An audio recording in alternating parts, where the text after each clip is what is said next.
नमस्कार मित्रों, स्वागत है आपका एक बार फिर से आपके अपने YouTube channel Shri Ram classes में। और आज हम बात करेंगे व्यक्तित्व के बारे में। व्यक्तित्व शब्द है जो अंग्रेजी शब्द पर्सनैलिटी का हिंदी अनुवाद है। पर्सनैलिटी शब्द लैटिन भाषा का शब्द है और इसका अर्थ होता है पर्सोना।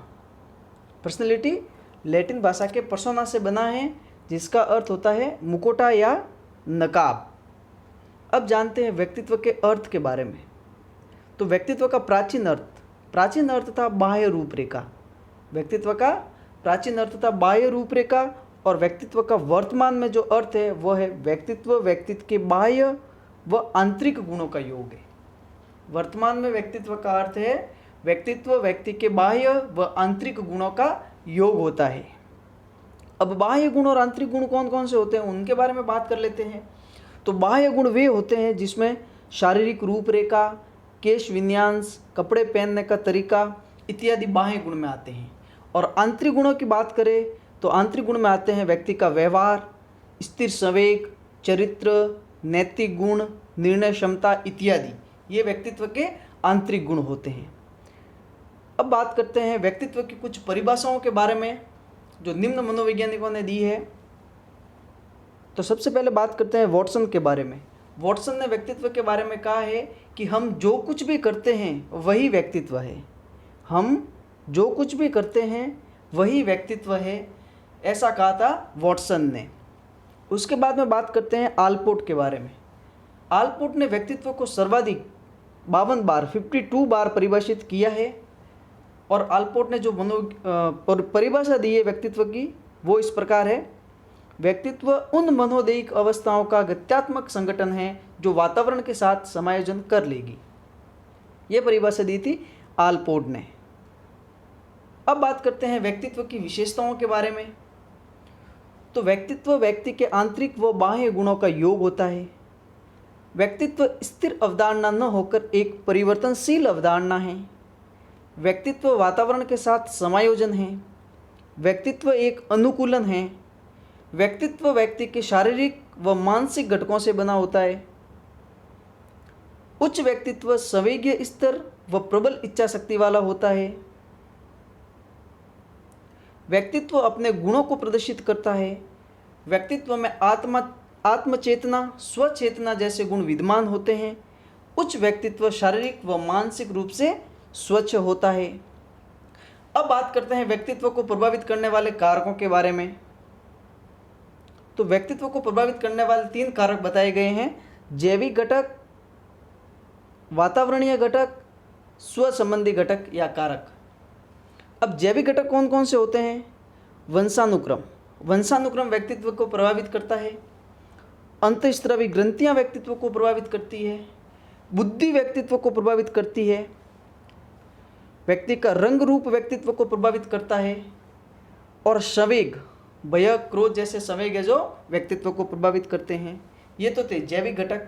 अब बात करते हैं वातावरणीय घटकों के बारे में, जिसमें पहला है परिवार। जी हाँ, परिवार व्यक्तित्व को प्रभावित करता है। ऐसा देखा जाता है दैनिक जीवन में कि पिता बड़े पुत्र की तुलना में छोटे पुत्र से अधिक स्नेह करते हैं। तो ये व्यवहार है जो व्यक्तित्व को प्रभावित करता है। विद्यालय, हिंदी माध्यम या अंग्रेजी माध्यम, विद्यालय जैसा भी हो, व्यक्तित्व को प्रभावित करता है। मित्रगत व्यवहार व्यक्ति को प्रभावित करता है। अब करते हैं स्व संबंधित कारकों के बारे में बात। तो उसमें अभिप्रेरणा आंतरिक भी हो सकती है, बाह्य भी हो सकती है। चिंतन व्यक्तित्व को प्रभावित करता है। आत्मचेतना व्यक्तित्व को प्रभावित करती है। निर्णय शक्ति व्यक्तित्व को प्रभावित करती है। मानसिक संक्रिया व्यक्तित्व को प्रभावित करती है। स्वनियंत्रण व्यक्तित्व को प्रभावित करता है। और आत्मविश्वास व्यक्तित्व को प्रभावित करता है। ये थे व्यक्तित्व को प्रभावित करने वाले कारक। अब बात करते हैं व्यक्तित्व के प्रकारों के बारे में।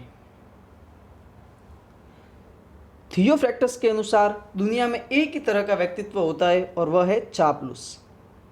ये कहा था थियोक्रेप्टस ने। थियोक्रेप्टस ने क्या कहा? दुनिया में एक ही तरह का व्यक्तित्व होता है और वह होता है चापलूस। अब बात करते हैं भारतीय दृष्टिकोण के अनुसार व्यक्तित्व। तो भारतीय दृष्टिकोण के अनुसार व्यक्तित्व 3 प्रकार का होता है: सतोगुणी, रजोगुणी और तमोगुणी। अब सतोगुणी किसे कहते हैं? जो ईश्वर व धर्म में विश्वास रखने वाले होते हैं, ऐसे व्यक्तित्व वाले व्यक्ति सतोगुणी कहलाते हैं। जो कर्म में विश्वास रखने वाले होते हैं, ऐसे व्यक्तित्व वाले व्यक्ति रजोगुणी कहलाते हैं।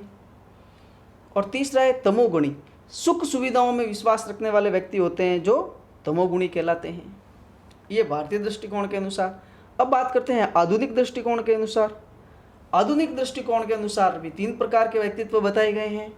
पहला भावुक, दूसरा कर्मशील, तीसरा विचारशील। तो ये आधुनिक दृष्टिकोण के अनुसार बताए गए हैं। अब बात करते हैं स्प्रेंगर के अनुसार व्यक्तित्व।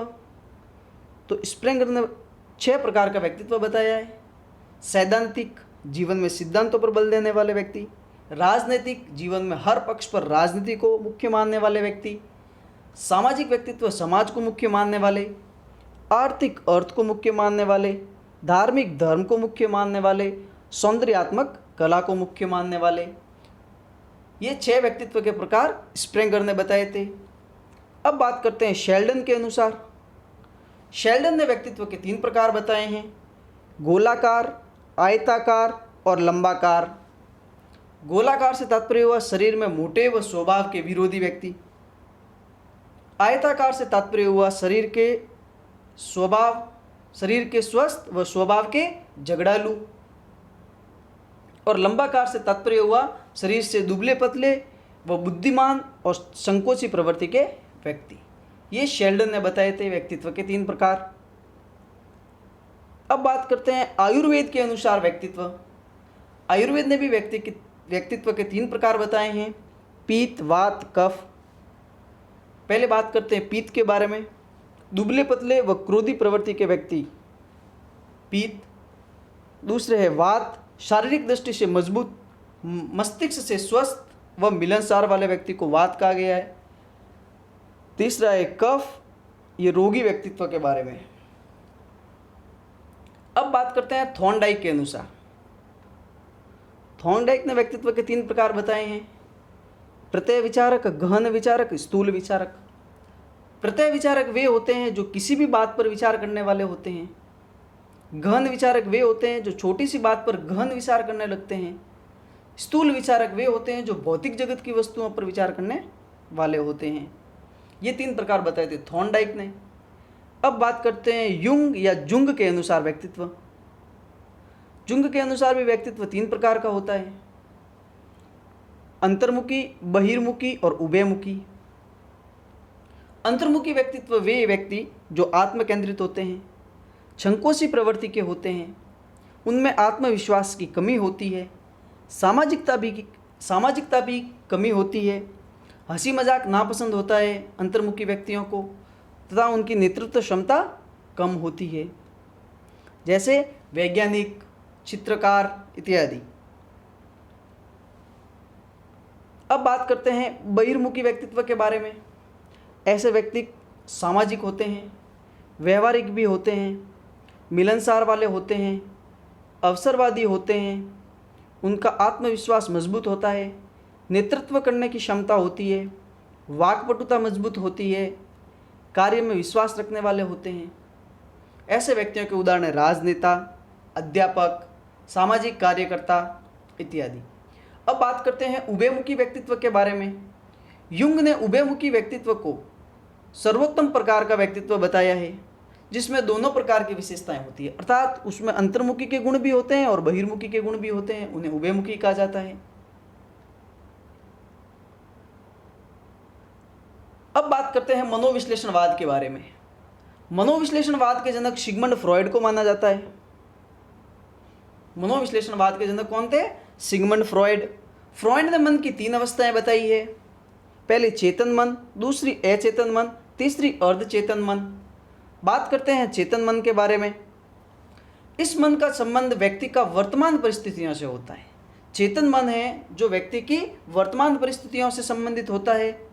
इसका अर्थ होता है चेतन। चेतन का अर्थ होता है मस्तिष्क की जागृत अवस्था।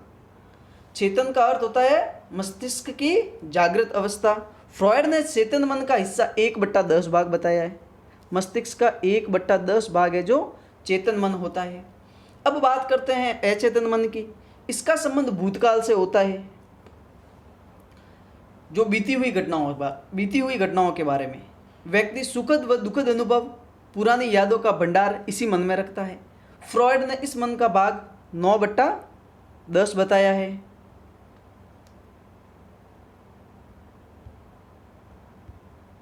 अब बात करते हैं अर्धचेतन मन के बारे में।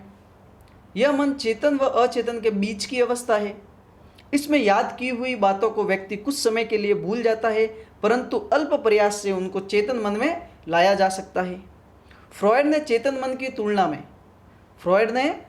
मन की तुलना पानी में तैरते हुए बर्फ के टुकड़े से की है। पानी में तैरते हुए बर्फ के टुकड़े के साथ की है। धन्यवाद मित्रों, ये था अपना व्यक्तित्व का पार्ट 1। इसके बाद में कल हम बात करेंगे व्यक्तित्व के पार्ट 2 के बारे में। Thank you.